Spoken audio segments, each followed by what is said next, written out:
दोस्तों जय किसान। આજે તારીખ 12 ઓક્ટોબર અત્યારે બપોરના 1:45 વાગ્યા છે। થોડીવાર પહેલા બોટાદ માર્કેટિંગ યાર્ડના ચેરમેન દ્વારા જાહેરાત કરવામાં આવી, પ્રેસ કોન્ફરન્સ કરવામાં આવી અને એવું કહેવામાં આવ્યું કે બોટાદ માર્કેટિંગ યાર્ડનો જે ઇસ્યુ છે એમાં ખેડૂતો સાથે સુખદ સમાધાન થયું। આવું કહેવાનું છે બોટાદ માર્કેટિંગ યાર્ડના ચેરમેનનું।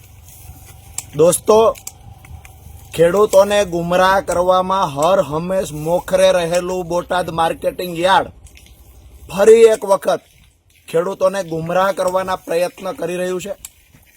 અમારી માંગણી એકદમ વ્યાજબી છે। બોટાદ માર્કેટિંગ યાર્ડના ચેરમેને મીડિયા સામે આવીને જે વાત કહી, આ તો એક અઠવાડિયાથી કેસેટ વગાડી રહ્યા છે। આમાં નવું શું છે? અમારી માંગણી એ છે કે ખેડૂતોને એક વખત હરાજીમાં જે ભાવ બોલાઈ ગયા, જે ભાવ નક્કી થઈ ગયા, એ ભાવે ખેડૂતોનો કપાસ જેટલો પણ જે હરાજીમાં ઢગલો હોય, ટ્રેક્ટરમાં હોય, સકડામાં હોય, જેટલો પણ જથ્થો છે એ જે ભાવ હરાજીમાં બોલાયા એ જ ભાવે વેચાણ કરવું, એટલે કે એ જ ભાવે વેપારીએ ખરીદી કરી લેવાની, કડદો નહીં કરવાનો, સાથે જ કપાસ પાસો ભરીને જાઓ એવું પણ નહીં કહેવાનું। એકદમ વ્યાજબી માંગણી હતી। હવે અહીંયા ચેરમેનનું કહેવું છે કે આવું કોઈ કરશે, વેપારી કડદો કરશે તો ઇન્સ્પેક્ટર છે એમાં મધ્યસ્થી કરશે। અરે ભાઈ, યાર્ડના એક પણ અધિકારી પર અમને વિશ્વાસ નથી। વેપારી ચોરી કરે, વેપારી ખેડૂતના ખિસ્સા કાપે છે, એમાં સૌથી મહત્વનો રોલ તો યાર્ડના સત્તાધીશો અને યાર્ડના અધિકારીઓનો છે। અમારી માંગણી એકદમ સિમ્પલ છે કે અમને લેખિતમાં બાંહેધરી આપવામાં આવે કે આજ પછી બોટાદ માર્કેટિંગ યાર્ડના કોઈ વેપારી કડદો નહીં કરે।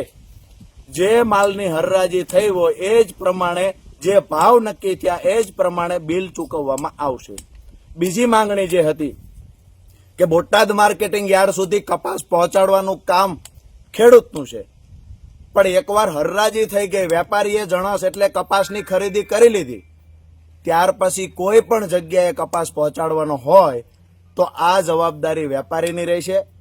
અહીંયા જે ચેરમેન દ્વારા જવાબ આપવામાં આવ્યો એમાં એવું કહેવામાં આવ્યું કે 6 કિલોમીટર સુધી ખેડૂતોએ પોતાના ખર્ચે કપાસ પહોંચાડવાનો, ત્યાર પછી વેપારીનું ગોડાઉન કે જીન દૂર હોય તો વેપારી ખેડૂત સાથે અથવા વાહન ચાલક સાથે ભાડું નક્કી કરી લેશે। આ વાત છે એ ગોળ ગોળ વાતો છે।